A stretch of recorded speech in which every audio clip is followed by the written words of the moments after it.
The call that wasn't a question. The voicemail was only 12 seconds long, but it managed to rearrange something inside my chest. Mom, we need to talk about Dad's company. Call me back today. No greeting, no pause, no, are you okay? Just business. It had been 18 days since my husband was buried, and I was still finding grains of cemetery dirt in the cuffs of my black coat. The house smelled faintly of lilies that had gone sour. I was standing at the kitchen sink staring at a mug of coffee I hadn't touched when my phone vibrated against the counter like it was impatient with me.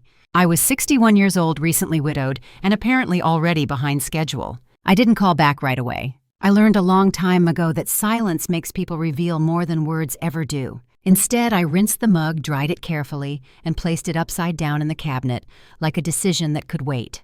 By the time I finally returned the call, my son Daniel answered on the first ring. Mom, he said, exhaling like he'd been holding his breath. Good. I was starting to worry. That made me smile.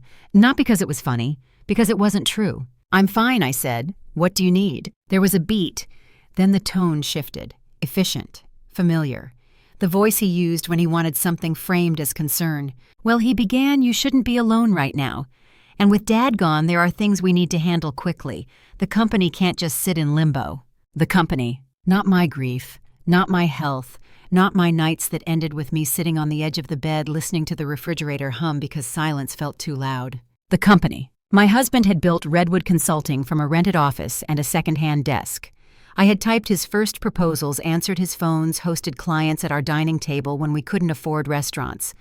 For 35 years, the company had been our life. And now, less than 3 weeks after the funeral, my son was talking about it like an abandoned car blocking traffic. I thought the lawyer was handling everything I said. He is, Daniel replied quickly. But decisions still need to be made. We think it's best if I step in as interim director, at least until things stabilize. We? That word always arrived carrying luggage. And who is we, I asked. Me and Claire, he said. She agrees. It's too much for you to manage right now. Claire, my daughter.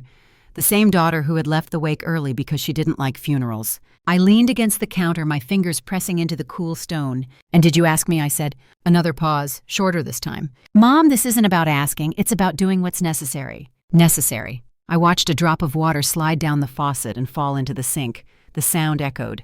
I'll think about it, I said. Daniel sighed just like his father used to when clients delayed decisions. Please don't take too long. There are investors watching. We can't afford uncertainty. When the call ended, the kitchen felt smaller. I walked into my husband's study. Everything was exactly where he'd left it. His chair pushed in, his pen aligned parallel to the desk edge. The faint smell of cedar and aftershave still clung to the air like a memory that hadn't learned to let go. I opened the bottom drawer. That was where he kept the things he didn't talk about. Inside were folders, legal documents, account summaries, and one envelope thick and cream-colored with my name written in his handwriting. For Evelyn. Open when you're ready. I wasn't ready, but I opened it anyway. And as I read the first line, I understood something with absolute clarity. My children thought I was grieving. What they didn't realize was that I was waking up, and they were already standing on the wrong side of it, what they assumed about me. The lawyer's office smelled like lemon polish and quiet confidence. I sat across from Margaret Hale, a woman with steel gray hair and eyes that missed nothing. She had been my husband's attorney for over 20 years, which meant she already knew more about my family than most people ever would. She didn't offer condolences. She offered facts. Your husband amended his will 3 years ago, she said, sliding a folder toward me. Everything is very clear. Everything. I opened the folder slowly. The house, the company, the accounts, the investments, all in my name. My children were listed as beneficiaries of a life insurance policy, nothing else. Daniel had no authority over Redwood Consulting. Claire had no claim on the house. Neither of them had access to any account without my signature. Margaret watched my face carefully. Your son has been calling, she said. I nodded. I assumed he would. He believes the company should be transferred to him immediately. And you told him I asked. That it isn't his, she replied calmly. I let out a breath I hadn't realized I was holding. Margaret leaned back slightly. Evelyn, I need to ask you something directly. Do you feel pressured by your children? The word landed heavy. Yes, I said, but they think I don't notice. That earned me the faintest smile. They usually do, she said. On my way home, I stopped at the grocery store. Not because I needed anything, but because normal errands felt grounding. In the produce aisle, I ran into Claire. She looked startled, then instantly composed herself. Mom, she said, I was just thinking about you. I doubted that. How are you holding up? She asked, touching my arm lightly. Performative, gentle enough for witnesses. I'm managing, I said. She nodded sympathetically. Daniel told me you were overwhelmed. Interesting, since I hadn't spoken to her. You know, she continued, lowering her voice, we're just worried. Dad handled everything.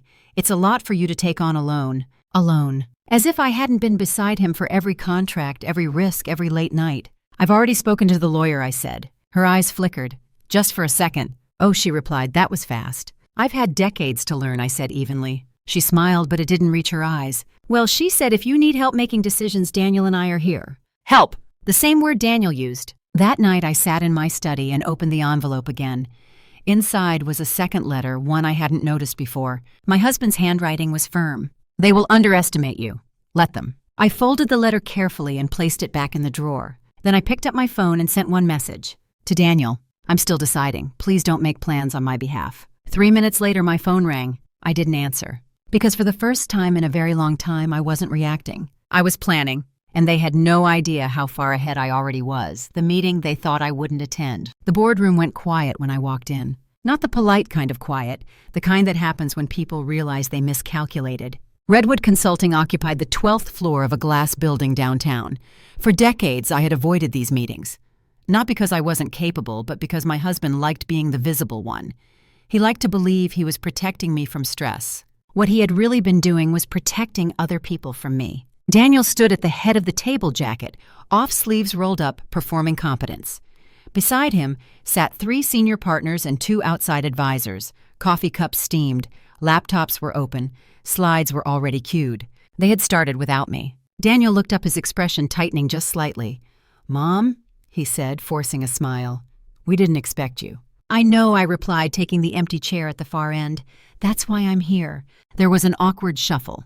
One of the advisors cleared his throat. Daniel recovered quickly. We were just reviewing transition plans, he said. Given everything you're dealing with, we thought it best to handle this internally. Internally? I folded my hands on the table. By internally, you mean without the owner present. A ripple of discomfort moved through the room. One of the partners, Mark Ellison, glanced between us. Evelyn. Of course you're welcome, he said. We just assumed. That assumption is what I'd like to address, I interrupted gently. Daniel shot me a warning look. I turned my gaze to the screen behind him. You're proposing to appoint my son as interim director, I said.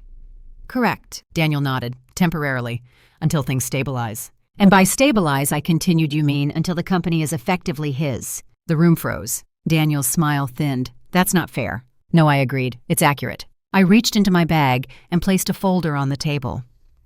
This is the updated operating agreement, I said. Signed, notarized, and filed. I retain full control. Any leadership changes require my approval. Mark leaned forward, scanning the document. His eyebrows rose. Daniel's face flushed. You went to the lawyer without telling me. I didn't need permission, I replied. Just clarity. One of the advisors shifted uncomfortably. Mrs. Hayes, with respect managing a consulting firm of this size, is demanding. We worry about continuity. I met his eyes. Continuity comes from competence, not entitlement. Silence. Then I stood. For now, I said calmly, nothing changes. Existing contracts remain. No asset sales, no leadership transitions. Anyone who disagrees is free to reconsider their position here. I gathered my bag and walked out. Behind me, I heard Daniel call my name. I didn't turn around. In the elevator, my hands trembled slightly.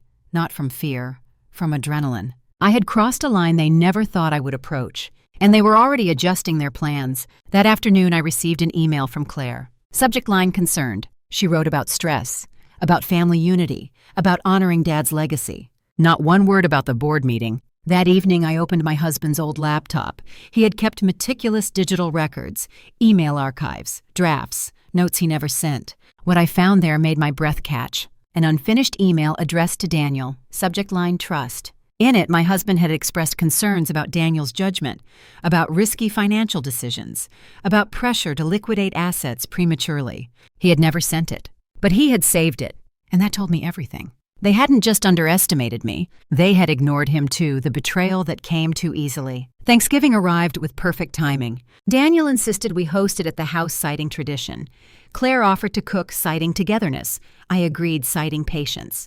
The table was set with my good china, the one we only used for holidays and negotiations. Claire arrived first, arms full, smile fixed.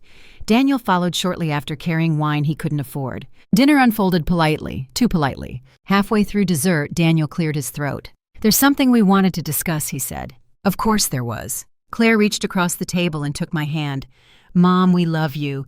We just worry you're isolating yourself." Isolation, another carefully chosen word. Daniel continued, "We've been talking to a firm about long-term planning, retirement communities, estate efficiency." I withdrew my hand gently. "You've been planning my future again," I said. Claire smiled tightly. "It's just options." Without my consent, I replied. Daniel leaned forward. "You're not thinking clearly. The board meeting proved that." Ah, there it was. "You embarrassed me," he added, "in front of people who matter." I set my fork down. "What matters," I said evenly, "is that you attempted to take control of something that isn't yours." Claire's voice sharpened. "We're your children." "Yes," I said, "not my replacements." The room went still. Daniel stood abruptly. "Fine," he snapped. "If you won't listen, we'll proceed without you." That was the moment. The slip. "Proceed how I asked." He stopped. Too late. Claire stared at him. I smiled softly. "You've already started something, haven't you?" Neither of them answered. I rose from the table and walked to the study, returned with a single printed document. "I know about the unauthorized contact with investors," I said. "I know about the attempt to devalue the company to justify a takeover. And I know about the forged preliminary consent form." Claire gasped. Daniel went pale. "You thought I wouldn't look," I said quietly, "that I wouldn't understand, that grief had made me small." I placed the document between them. "This ends now," I said. "You will step back, or I will make sure everyone knows exactly what you tried to do." Claire's voice shook. "You wouldn't." I met her eyes. "Try me." When they left that night, the house felt lighter. But the war wasn't over, because people who believe they are entitled rarely retreat quietly. And I knew the next move would be uglier, the audit they never expected. The first thing Daniel did after Thanksgiving was stop calling me. That told me more than any argument ever could. People who believe they are right keep talking. People who know they are cornered start working in silence. So did I. On Monday morning, I requested a full internal audit of Redwood Consulting. Not the kind done quietly by a friendly firm over coffee and assumptions, but a forensic review. Emails, contracts, investor communications, expense approvals, everything. When Mark Ellison called me an hour later, his voice was tight. "Evelyn," he said, "this is going to make people nervous." "That's the point," I replied. For the next 10 days, I watched patterns emerge. Daniel had been communicating with 2 mid-level investors independently, framing concerns about leadership instability, suggesting the company might need fresh direction to maintain value. Claire had been quieter, but no less involved. She had contacted a real estate consultant about selling the building that housed our downtown office. Not immediately, eventually, she'd said. To free capital. They hadn't forged my signature. They'd done something more dangerous. They had implied my consent. Every message danced just close enough to legality to avoid immediate consequences, just far enough to plant doubt. On the 11th day, Margaret Hale called me into her office. Her face was grim. "They crossed a line," she said, sliding a printed email toward me. It was from Daniel to a potential buyer. "She's struggling emotionally. It may be best to move quickly before she becomes attached again." She! I stared at the word until it lost meaning. Attached. As if my life were an object mislaid. "That email," Margaret continued, "constitutes intentional misrepresentation." "What does that mean?" I asked. "It means," she said carefully, "that if this proceeds, it will not end quietly." I nodded. That evening, Daniel finally called. "Mom," he said, his voice strained but controlled. "We need to talk." "I'm listening," I replied. "You're overreacting," he said. "This audit is unnecessary. It's making people uneasy." "Good," I said. He exhaled sharply. "You're going to damage the company." "No," I corrected him. "You are." There was a pause. Then his voice dropped. "You think this is about money?" "I know it is," I replied. He laughed bitterly. "Dad never trusted me. He always thought I'd mess it up. You're just continuing that." "No," I said quietly. "Your father trusted me to see what he couldn't say out loud." Silence. "You're choosing control over family," Daniel said. "I'm choosing truth over manipulation," I answered. When the call ended, I sat in the darkened study, my husband's chair across from me, like a witness. They thought I was punishing them. What I was really doing was removing myself from their story entirely. And they were about to find out what that meant when the mask finally slipped. The board meeting was scheduled for 9 in the morning. By 8:45, the room was full. Daniel sat rigid, jaw clenched. Claire avoided my eyes. The investors whispered among themselves, tension thick enough to taste. I arrived last. Not dramatically, deliberately. I placed one folder in front of each board member. Inside were timelines, email excerpts, financial projections annotated in plain language, not accusations, evidence. I didn't raise my voice. I didn't need to. Over the past 2 months, there has been a coordinated effort to undermine confidence in Redwood Consulting's leadership. Daniel stood. This is a misunderstanding. Sit down, Mark Ellison said sharply. Daniel froze, then complied. I continued. False narratives were presented to investors. My capacity was questioned without medical basis. Asset liquidation was discussed without authorization. Claire finally spoke. We were trying to protect the company. No, I said. You were trying to inherit it. Gasps moved through the room. I turned to Daniel. You told people I was unstable. He opened his mouth, then closed it. Margaret Hale entered, then unannounced, carrying one final document. This, she said, placing it on the table, is the formal report. Mark read the first page and leaned back slowly. This exposes us, he said. No, I replied, it protects you. The vote was swift. Daniel was removed from any operational role. Claire was barred from asset discussions indefinitely. The room emptied quickly afterward. Daniel lingered. You did this on purpose, he said, voice shaking. You planned this. Yes, I said. For what he demanded, to humiliate us. I looked at him for a long moment. No, I said softly, to free myself. He left without another word. That night, I opened the drawer in my study one last time. I removed my husband's letter. Then I removed my own documents. A new trust, a new structure, a future that did not include explanations. The next morning, I booked a one-way flight. Not to escape, to arrive. And the moment I stepped onto that plane, I knew something with absolute certainty. They had lost far more than control. They had lost access. The consequences they couldn't outsource. The first sign that things were unraveling for Daniel came quietly. A voicemail from an investor I barely knew. Evelyn, the man said, his voice cautious. I thought you should know. Daniel reached out again, asked if I'd consider backing a separate venture. He mentioned Redwood was no longer aligned with his vision. Vision. Another borrowed word. I didn't return the call immediately. I forwarded it to Margaret Hale instead. Her response came within the hour. He's attempting to reposition himself, she wrote. Without the company, without you. That was when I understood something important. Daniel hadn't wanted Redwood Consulting. He wanted authority without accountability. And now that he had neither, he was flailing. Within weeks, the rumors began circulating on their own. Daniel's name appeared in places it shouldn't have. Half-finished projects, partnerships announced and quietly withdrawn, a consulting startup that launched and folded before its website finished loading. Claire's downfall was slower, more personal. She had always been careful, always believed subtlety was intelligence. But when Daniel lost his footing, she grew reckless. Emails surfaced. Messages she'd sent years ago resurfaced through old servers. Complaints from former colleagues who had once stayed quiet out of politeness. Favoritism, manipulation, credit taken where none was due. The same patterns repeated. One afternoon, I received a message from a former employee of Redwood. Just wanted to say thank you for what you did. Things make sense now. That was the moment I felt it. Not satisfaction. Release. At home, the house had grown calmer, quieter, not lonely, intentional. I sold nothing. Instead, I began delegating. Not to family, to professionals, people who understood boundaries. At Christmas, neither Daniel nor Claire came. They sent a joint card, polite, distant, signed without affection. I placed it unopened in the drawer. Grief had taught me many things, but the most important was this. You don't owe access to people who only show up to take. On New Year's Day, I finalized the trust. Everything flowed forward. Nothing flowed back. And for the first time since my husband's passing, I slept through the night without waking to the sound of my own thoughts, the woman they no longer recognized. It happened at a charity luncheon. I hadn't planned on attending. A friend insisted, said it would be good for me. Daniel was there. I hadn't seen him in months. He looked older, thinner. His confidence sat awkwardly on him now, like a suit borrowed from someone taller. He spotted me across the room and hesitated, then approached. Mom, he said quietly. I met his eyes. Daniel. We stood there surrounded by laughter and clinking glasses, both of us aware that something irreversible had passed between us. I didn't think you'd come, he said. I didn't think you'd stay, I replied. He swallowed.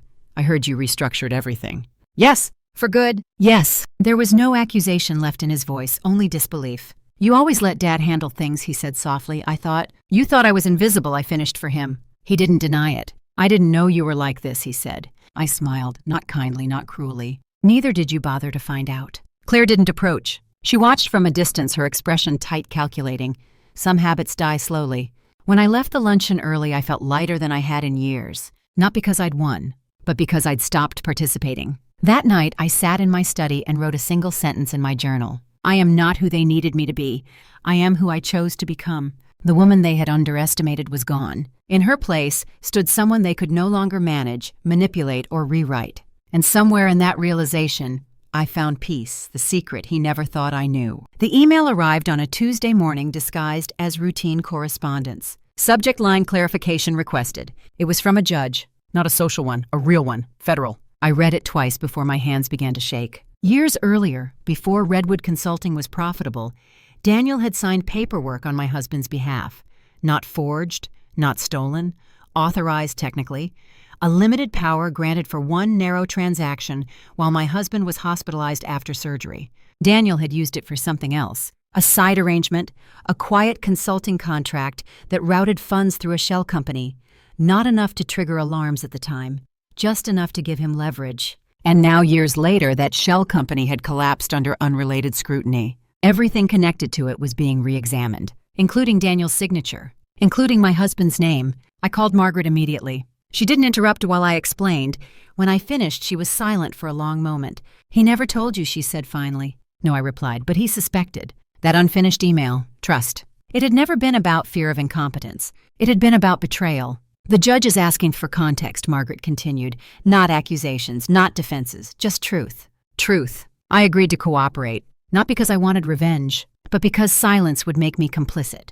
When Daniel found out, he came to the house unannounced. He looked panicked, raw, the mask fully gone. You knew, he said, standing in my doorway, all this time. You knew. I knew enough, I replied. You could have stopped this years ago. Yes, I said, I could have. Why didn't you? I studied him carefully, the son I had raised, the man he had become. Because I believed you might choose differently if given time, I said.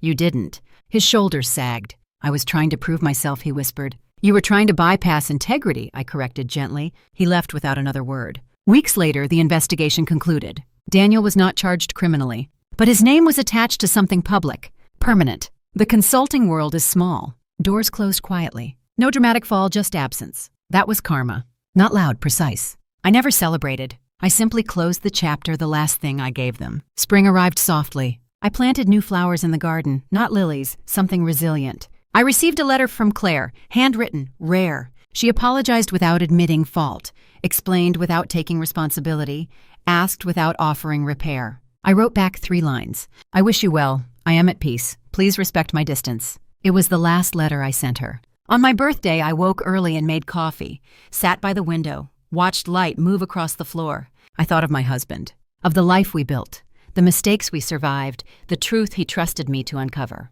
I opened the final document on my desk. The trust amendment. It redirected a small portion of my estate, not to Daniel, not to Claire, to a scholarship fund at a local university, for women returning to school after 50, women who had been told it was too late. That was the last thing I gave them. Not money, perspective. That my life was not theirs to inherit. It was mine to complete. That evening I attended a small dinner with friends, people who knew me now, not as a role, but as a person. When I returned home, I stood in the quiet hallway and listened. Not for footsteps, not for voices, for myself. I was not lonely. I was finished carrying what never belonged to me. And for the first time in my life, that felt like freedom, the quiet that followed. The world did not collapse after everything ended. That was the strangest part. No dramatic apologies, no late-night confessions, no sudden redemption arcs, just distance, space, a quiet rearranging of reality. Daniel stopped trying. At first, that absence stung more than his aggression ever had. A mother is conditioned to believe persistence equals love. But as weeks turned into months, I understood the truth. Persistence had never been love. It had been entitlement. I heard about him through mutual acquaintances. A short-term contract here, a consulting pitch there. Nothing lasting, nothing rooted. He was always about to start something new. Claire moved farther away, physically and emotionally. She relocated to another state, citing opportunity. She told people we were taking space to heal. I let her have the story. Meanwhile, my life began to take on a different shape. Mornings slowed. I stopped rushing through breakfast. I read entire articles instead of headlines. I took walks without tracking steps or time. I let silence exist without trying to fill it. One afternoon, I found myself in the study again, opening the drawer I once avoided. Inside were my husband's old notes, scribbles, margins filled with thoughts he never organized. I read them not as clues this time, but as companionship. In one notebook, he had written a single line I'd never noticed before. "She will be stronger than they expect." I closed the notebook and rested my hand on the desk. I had spent years shrinking myself so others could feel secure, calling it compromise, calling it motherhood, calling it marriage. But shrinking is not the same as loving. The scholarship fund launched quietly. No press release, no family announcement, just a letter from the university thanking me for the first round of recipients. Women in their late 50s, early 60s, divorced, widowed, starting over. I read their letters slowly. One woman wrote that she hadn't used her own email address in 20 years. Another said her children laughed when she told them she was going back to school. I cried for them, and for myself. That night I stood in the kitchen and poured a glass of wine. I raised it toward the empty doorway, toward the man who had believed in me even when I had not. "I'm all right," I said aloud. And for once, it wasn't a lie meant to comfort someone else, what I chose to keep. The last conversation I had with Daniel happened on a Sunday afternoon. He called without warning. His voice was different, not defensive, not demanding, just tired. "I don't expect anything," he said. "I just wanted to hear your voice." I considered hanging up. Then I didn't. We spoke for 10 minutes, about the weather, about nothing, about how strange it felt when the house he grew up in belonged to someone who no longer lived inside it the same way. He didn't ask for forgiveness. I didn't offer it. Some wounds don't need closure, they need boundaries. When the call ended, I didn't feel relief or regret. I felt complete. Later that evening, I sat at my desk and wrote one final entry in my journal. I wrote about grief, about betrayal, about how justice doesn't always look like punishment. Sometimes it looks like distance, sometimes it looks like peace. I wrote about the lie we are told as women, that our value is measured by what we endure quietly, by how much we give without complaint. And I wrote the truth I learned too late to teach my children, but just in time to live by. I am not what I survived, I am what I chose after. I closed the journal and placed it on the shelf. The house was quiet, but it no longer felt empty. It felt finished. If you stayed with me through this story, if you recognized yourself somewhere in these moments, know this: it is never too late to reclaim your voice. If this story resonated with you, take a moment to like it, share your thoughts in the comments, and subscribe for more stories about truth, karma, and the power of choosing yourself. Because your story does not end where someone else tried to control it.